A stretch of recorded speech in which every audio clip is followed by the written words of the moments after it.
아멘. 우리 함께 볼 본문은 출애굽기 3장입니다. 출애굽기 3장 1절로부터 5절인데요. 함께 읽겠습니다. 시작. 모세가 그의 장인 미디안 제사 이드로의 형제를 치더니 그때를 가나 서쪽에서 인도하여 하나님의 산 호렙의 이름에 여호와의 사자가 들기나무 가운데로부터 나오는 불꽃 안에서 그에게 나타나시니라. 그가 보니 들기나무에 불이 붙었으나 그 들기나무가 사라지지 아니하니라. 이에 모세가 이르되 내가 돌이켜서 이 큰 바위를 보리라. 들기나무가 어찌하여 타지 아니하는고 하니 그때에 여호와께서 그가 보내고 돌이켜 것을 보시니라. 하나님이 들기나무 가운데서 그를 불러 이르시되 모세야 모세야 하시되 그가 이르되 내가 여기 있나이다. 하나님이 이르시되 이리로 가까이 오라. 내가 선 것은 거룩한 땅이 내 발에서 신을 벗으라. 아멘. 아멘. 우리는 지난 시간에 맞춰서 이어서 모세에 대한 이야기를 보고자 합니다. 오늘은 또 하나님께서 하나님의 때에 맞춰서 하나님의 일꾼을 부르시는 것을 한번 알아보려고 합니다. 이 녀석이 말을 안 들어요. 때가 다 됐나 봐요. 10년이 넘었더니 오늘은 이가 없이 예, 큰일 났네요. 오늘 본문은 정말 모세를 통하여서 어떻게 하나님이 일하시는지 하나님의 시간표를 보려고 합니다. 우리가 아주 작은 조직이라 할지라도 또 작은 나라라 할지라도 어때요? 그 나라의 법을 만들 때에는 모든 사람이 공평하게 공정하게 그 법을 적용받도록 어떻게 하겠어요? 만들어야겠죠. 제정하고 그것을 실현할 거예요. 이렇게 작은 나라든 작은 조직이든 모두에게 공평하게 정의와 공의라는 정신 속에서 그 바탕 위에서 법이 집행되고 실현될 거예요. 하나님의 나라도 마찬가지입니다.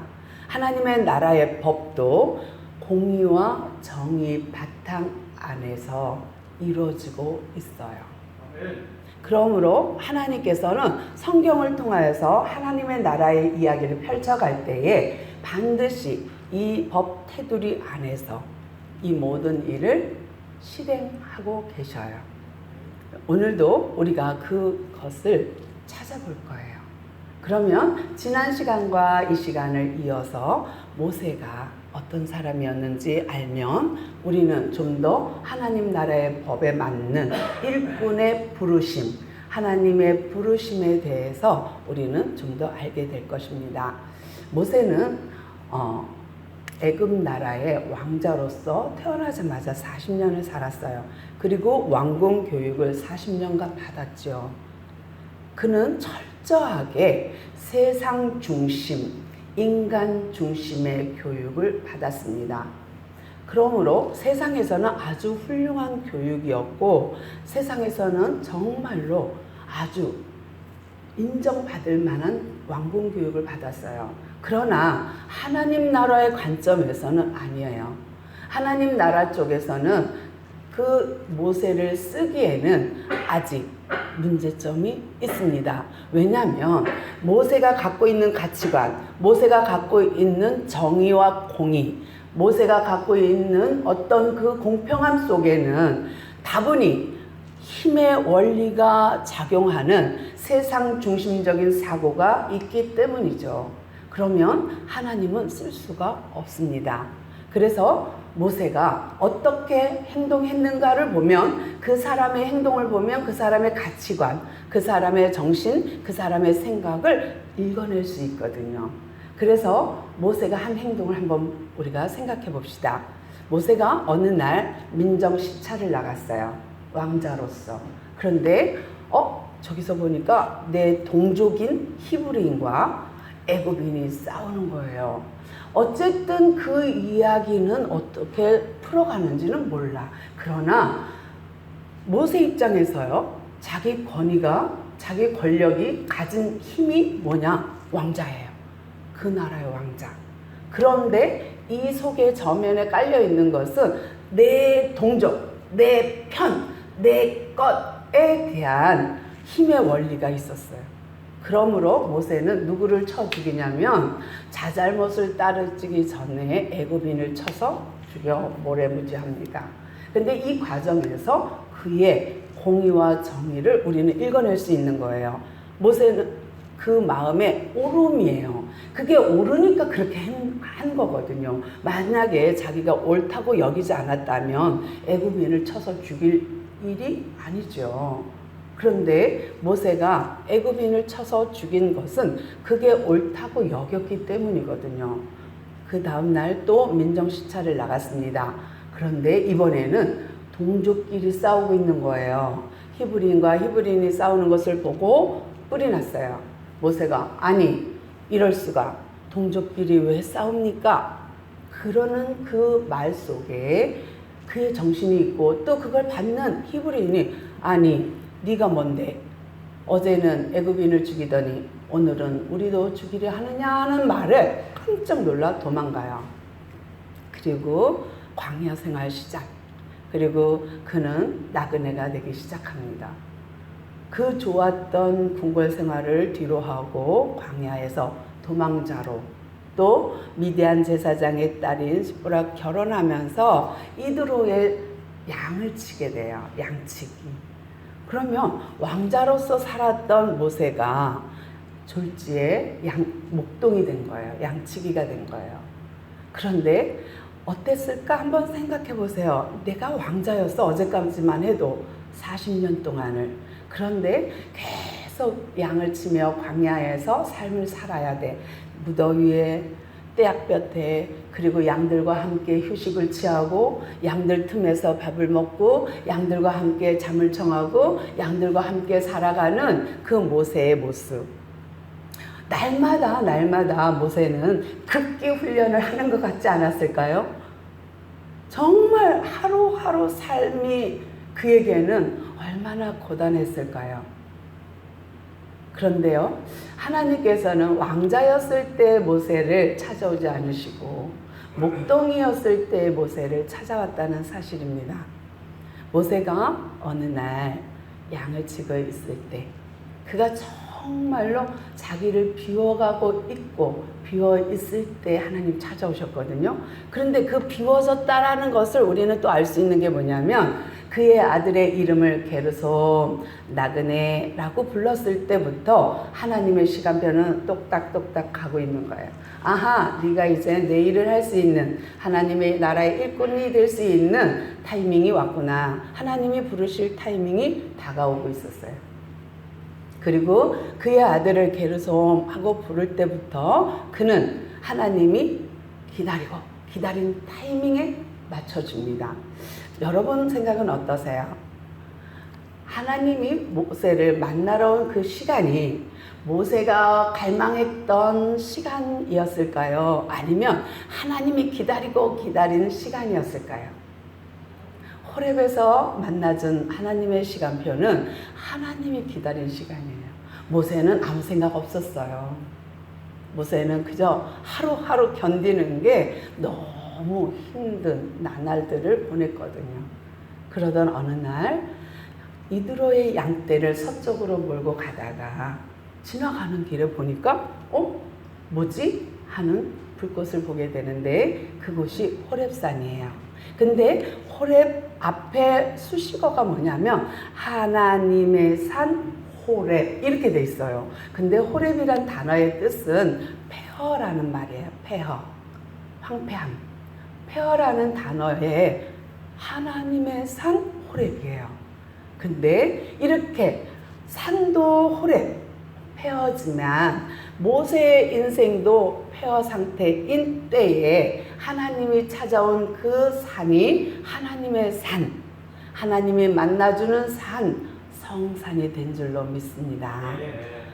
하나님이 왕자였을 때에 모세를 찾아온 것이 아니라 이렇게 목동으로서 살아가는 모세에게 찾아오셨어요. 그리고 가시나무 떨기에 불이 붙었는데 그 모습이 묘한 거예요. 우리 그러기 전에 한번 하나님의 말씀을 봐야 되는데요. 이렇자면 하나님이 찾아오신 그 날을 마태복음 16장 24절이에요. 신약에서는 어떻게 그 때를 표현하는지 한번 볼게요. 마태복음 24장 16절입니다. 예수님이 말씀하신 때예요. 함께 읽겠습니다. 예수께서 제자들에게 이르시되 누구든지 나를 따라오려거든 자기를 부인하고 자기 십자가를 지고 나를 따를 것이니라. 아멘. 놀랐죠? 예수님께서 제자들과 함께 할 때 한 말이에요. 누구든지 나를 따라오려거든 자기를 비워야 돼요. 자기를 부인해야 돼요. 그리고 자기 십자가를 지고 나를 따라와 라고 말씀하세요. 제자들에게 요구한 사항입니다. 그리고 모세 역시 지금 자기를 비운 상태요. 자기 십자가를 지고 있는 상태라는 것이요. 이런 상태가 하나님이 부르실 때 하나님이 만나주시는 타이밍이에요. 이것이 하나님 나라의 법칙, 하나님 나라의 원리입니다. 그 다음에 모세를 찾아오신 하나님을 한번 볼까요? 호렙산에 떨기나무에 불이 붙었어요. 그런데 세상에 타기는 타는데 이상한 일이에요. 꺼지지 않나요? 그래서 모세가 지나가다가 이상한데? 하고 돌이켜 오는 것을 하나님이 보세요. 그래서 본문 2절에서 3절, 4절까지 쭉 읽어보면 하나님께서 그가 돌이켜 오는 것을 보시고 탁 사인을 하죠. 놀라워요. 하나님의 타이밍은 재밌기도 하고 어떨 때는 참 아슬아슬하기도 하고 참 재밌는데 모세를 만나는 그 하나님의 산 호렙에서 모세가 양치고 있다가 지나갈 듯 하다가 되돌아와서 보게 되는 거예요. 그런데 보통은 사막에서 나뭇가지가 메마른 나뭇가지가 이 태양열에 의해서 호로록 하고 타서 없어지는 경우가 가끔 있다고 해요. 그런데 지금 모세가 자기가 흔하게 보던 광경이 아닌 거예요. 호로록 타서 없어져야 되는데 계속 타고 있는 거예요. 그러니 내가 돌이켜 가서 이 큰 광경을 보리라 그래요. 그래서 돌아와요. 그게 기이하니까 이 큰 광경을 보고 싶어 오는 것을 보고 하나님께서 타이밍을 잡는 거죠. 그가 와서 이상한데 이 분명히 타서 하얀 재가 돼서 없어져야 될 것이 그냥 계속 타고 있는 거예요. 근데 성경에서 보면요, 불로 하나님의 임재, 하나님의 나타나심, 하나님을 계시하는 경우가 있습니다. 하나님의 불은 심판이기도 하지만 정화의 의미도 있고요. 하나님의 불은 또 아브라함이 제단을 쌓고 예배를 드릴 때, 제사를 드릴 때 하늘에서 내린 불로 하나님을 나타내기도 해요. 그런데 출애굽기에서는 불기둥과 구름기둥으로 또 드러내기도 하시지요. 또 시내산에서 자욱한 연기 가운데 불로 임재하셔요. 그래서 사람들이 그 불 가운데 계신 하나님을 알게 하거든요. 근데 여기서는 지금 떨기나무의 불꽃으로 하나님의 임재를 드러내고 계셔요. 만약에 여러분 지금도 불로써 하나님의 나타내심, 하나님을 계시한다면 어떤 일이 벌어질까요? 난리가 날 거예요. 그렇죠? 여기저서 불장난하느라고 정신이 없을 거예요. 이단들은 더욱더 이 불 가지고 사람들을 미혹하겠지요.